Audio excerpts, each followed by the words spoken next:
I tried making a roll cake and it completely failed, but I turned it into something else which I loved even more.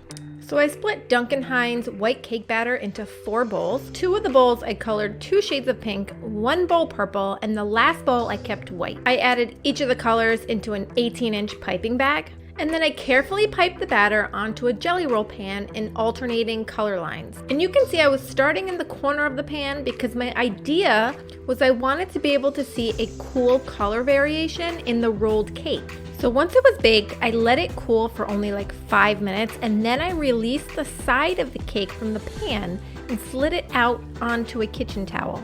And at this point, I was really getting excited because the colors baked out really well and it had this amazing, vibrant color, and I knew this roll cake was going to look so awesome. All of the instructions that I've read said to dust the cake with powdered sugar, so that's what I did. Then I put a kitchen towel on top and I was ready to roll.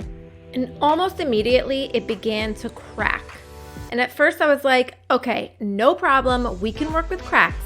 But then it kept cracking and cracking and cracking until it completely split. And there was no way that I was going to waste this beautifully colored cake batter, so I unrolled it and decided to use heart-shaped cookie cutters to make cakelets. And by the way, I went through the audio of the video that I made, and to my surprise, I wasn't even reacting. I'm so shocked.